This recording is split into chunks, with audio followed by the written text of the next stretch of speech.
I think you have to look at the fact that we're trying to live not just off-grid, but out in the middle of nowhere, and we're trying to be as self-reliant as possible. So you have to be thinking about what might not necessarily eat you, because we don't have bears here. The fact that you're relying on the sun for your power, you're relying on your well for your water. So then you have to think about, how do I keep warm? How do I keep cool? How do I keep dry? How do I combat mold, floods, wind, and so on?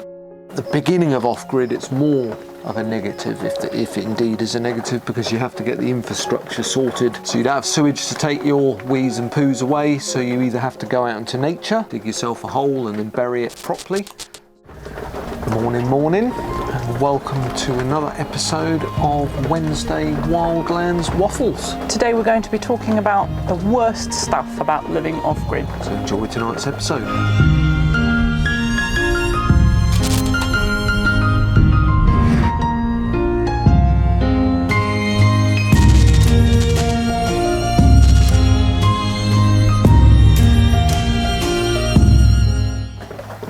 Often living off-grid, much like other alternative lifestyles, van life, boat life and so on, is portrayed very romantically. And tonight we're going to tell you about some of the worst things about living off-grid from the Wildlanders' perspective. Not something that we talk about too often. We tend to be positive people, but there are, if you put your minds to it, you can find the worst bits. So it kind of also follows on from our last waffle where we were talking about the expectation versus the reality. So some of these are realities and some of them are unexpected realities. So what's our first worst thing off-grid? I think you have to look at the fact that we're trying to live not just off-grid, but out in the middle of nowhere, and we're trying to be as self-reliant as possible. So one of the worst bits about that is the fact that you're relying on the sun for your power, on trees for your heating, so that you can, burn them in your shade, and for your shade. You're relying on your well for your water. So it's the fact that you have all these things that you're reliant on, and if they fail, you get in trouble. Growing your own food as well. If you get pests in your crops and it wipes out some or all of your crops, or because of the weather, then you might be reduced to eating nothing but pumpkin soup for 3/4 of the year because that's all that you could grow. So it is also an adjustment of your mindset, isn't it? Because for us, when we lived in a house and we were also reasonably well off, we could basically eat as we felt, when we felt. We would just pop down the supermarket, buy all our food, and whilst we still do that to a point, we also want to get to a point where we don't have to do that. We can grow all our own food. So as Missy was saying, you then have issues with, is it too hot for certain things to grow, too wet for other things to grow, what vermin and pests have you got, be that bugs, voles, whatever, eating your crops. So it can be a challenge. Yep.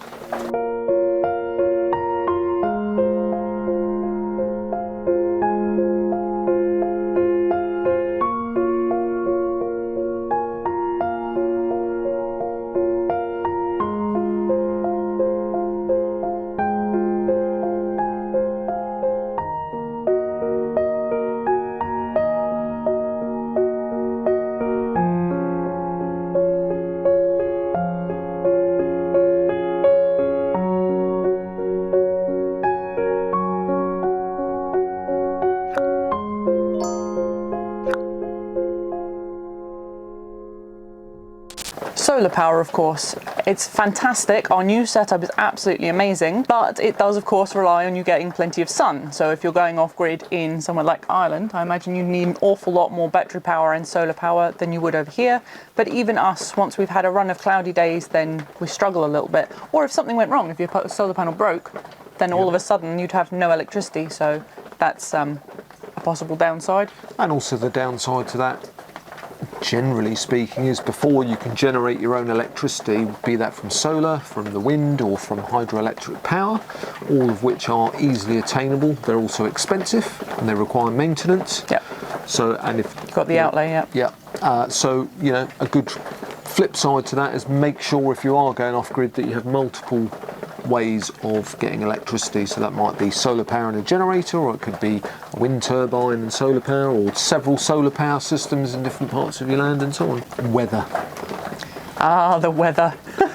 So of course weather affects everybody, be it hot, sunny, cold, freezing. You know, if you're in a house it's freezing, your pipes might burst and so on. But off-grid, generally, but not always, most off-grid people start with a piece of land that may not have any kind of property or dwelling that you can live in, or it might have a ruin. That's not always the case. We have friends who live off-grid who have a nice big house or even a small house. So then you have to think about, how do I keep warm? How do I keep cool? How do I keep dry? How do I combat mold, floods, wind and so on? So at the beginning of off-grid it's more of a negative, if it indeed is a negative, because you have to get the infrastructure sorted to become warm and cool and so on as you go through the different weather cycles. We've recently discovered from the torrential rain that we've had, which is so very welcome for the land, of course, that it's made our track got quite muddy, so we had to add some extra gravel to it so that we weren't going down the potholes.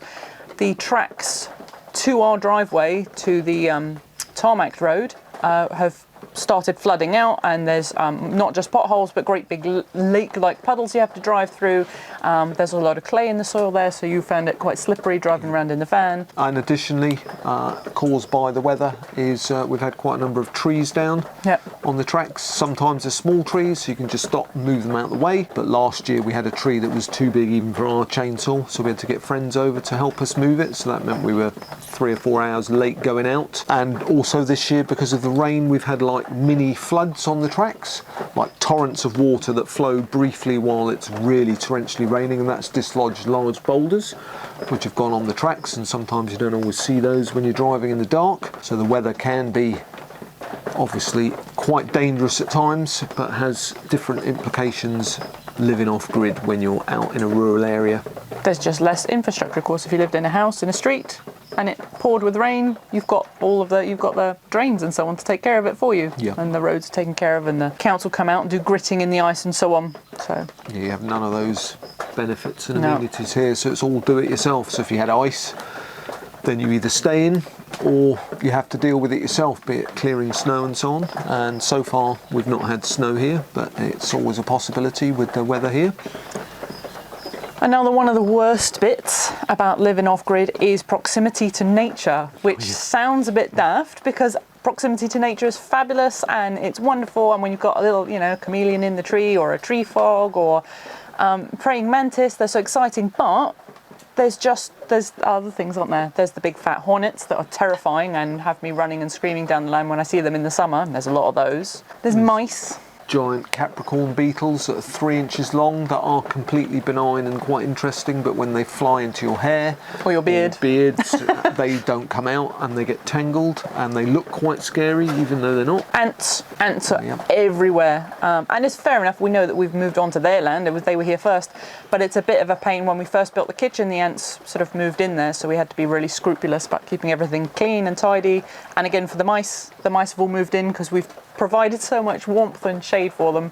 And the flies in the summer, they were an absolute nightmare. Mosquitoes, and then that's before you become onto the slightly larger predators, things like we have a wolf, we have foxes of different types, grey foxes, red foxes, we have lynx, we have mongooses of various types and size, we have stoat-like creatures, we have creatures that we're not even sure what they are because they make a lot of noise. You then have to think about your chickens, so you have to be thinking about what might not necessarily eat you, because we don't have bears here, but obviously boars could be potentially quite dangerous, and they're sort of around us, and we're obviously in their domain, being so far out in rural Portugal.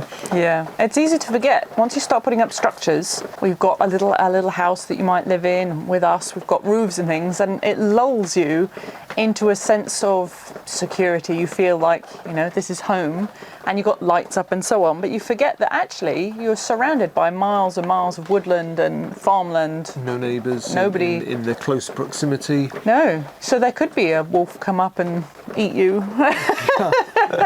It's like that false sense, isn't it, that when you're scared by something, you're in bed, you pull the duvet up, like the duvet is going to protect you from the giant troll that's going to come and eat you. So luckily there isn't anything particularly overly risky here, like you would get maybe in America or parts of Alaska and other parts of the world. No, but it can be scary. It is scary. So if you're out at night when it gets dark and all you've got is your little phone torch, I don't know, maybe your battery dies, that's scary out there in the dark. You don't know what's out there.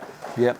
And it was like when Greg was here the other week, he went off for a little nature call in the dark, and he came almost sprinting back because he said there was something huge crunching very close to him. It was probably a male boar. So it can be disconcerting, you know. One of the other things that is a potential for being one of the bad things about living off grid is the potential for being isolated. If you choose to go in the middle of nowhere and then all of a sudden there's no people around, and if you're, I don't know whether you're a sociable person or not, everybody needs people.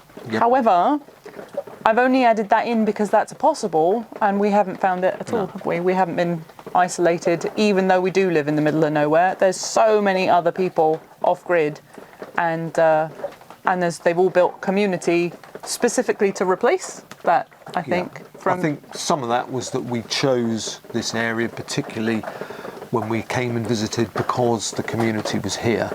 So whilst we don't have immediate neighbours, the closest is a 10-minute walk, but we're surrounded by people that are off-grid families, so it is a great sense of community. Yep, and everybody does different things to try and help out. So people have set up markets and yoga spaces. There are work exchanges where we help each other out on our land. There's people setting up school-type things and off-grid kindergartens, so that's been amazing. So other things you have to think about is if you're living off-grid, you're not connected to the grid for your toiletry needs. So you don't have sewage to take your wheeze and poos away, so you either have to go out into nature, dig yourself a hole and then bury it properly so that it doesn't get dug up, or you need to have something like a composting toilet, and then you have to manage that.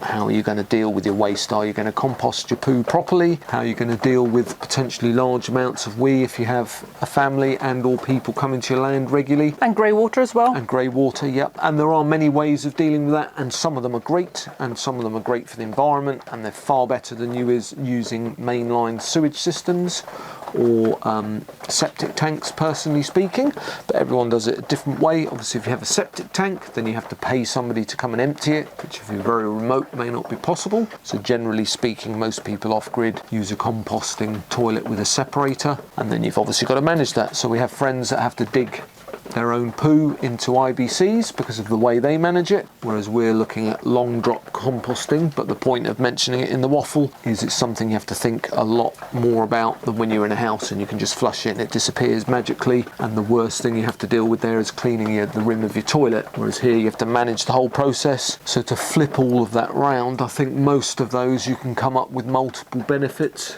as to why you should live off-grid or why people want to live off-grid. And although this is a list of the worst things about being off-grid, honestly, none of that is that bad, really, is it?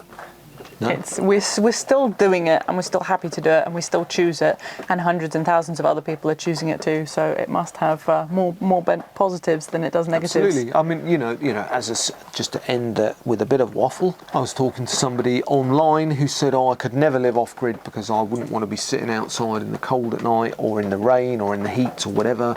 You don't have a house you can go to, you don't have air conditioning, and so on and so forth." And I remember probably feeling the same, in that I wouldn't have wanted to live off-grid 10 or 20 years ago because I would be scared of sitting outside in the dark. Yeah. You know, imagine going to if you've got dogs and you walk them in the woods, you go up to the woods, but imagine going at night when it's pitch black, there's nobody there, and that's where you live. But what I find now is that once you get used to it, it's just amazing being outside for so long, for almost, your whole waking life you're outside. I mean, today it's raining, torrential rain on and off for the last week. We're still outside, we're in the shade house, we can still do stuff, it's amazing. So really... And off-grid doesn't have to mean no house. We've said it a lot recently, but it does worth bearing in mind, not everybody's version of off-grid is going to be different. So you can be off the grid and not have electricity or water or gas or sewage plumbing, but still be, that means that you're off the grid, but you could have a house. And if you've got a decent enough solar system, you could have aircon in there, and you could have running water powered by your solar and your 12 volt and so on. So you can make it as comfortable as you want to. So that was quite a quick waffle, wasn't it, really? Maybe. I don't think there are that many downsides. Those are the downsides, and they're not that bad. No, absolutely. So there are worst bits of living off-grid. all of which are changed by your infrastructure primarily. And your Mindset. mindset, yes, Absolutely. exactly. Yeah. Perhaps let us know in the comments if you think that we should do a best things about living off grid as well. That might be Absolutely. a nice flip side to this. And also in the pinned comment, if you have any other questions or subjects that you'd like us to potentially talk about on a Wednesday waffle, just leave it as a comment in the pinned one so that I can find it at a later date. Good idea. And we'd love to answer any questions, or if you're thinking of going off grid and you have your own concerns, or perhaps you already live off grid and you've got stuff to add, give it a comment and we can add it into a future waffle. Yep. Thanks for listening to our Wednesday Wildlands waffles. We'll see you on Sunday with another video. And as always, you know I like to mention it every video, if you found yourself watching our channel for the first time, or maybe you've been here a couple of times, now is the time to please subscribe so that you don't miss any of our wafflings on a Wednesday and our Sunday vlogs about living off-grid and adapting to becoming more sustainable. Come follow us on Instagram as well. We're just the Wildlanders Off Grid. And as always, thanks very much for your support and we'll see you soon. Bye.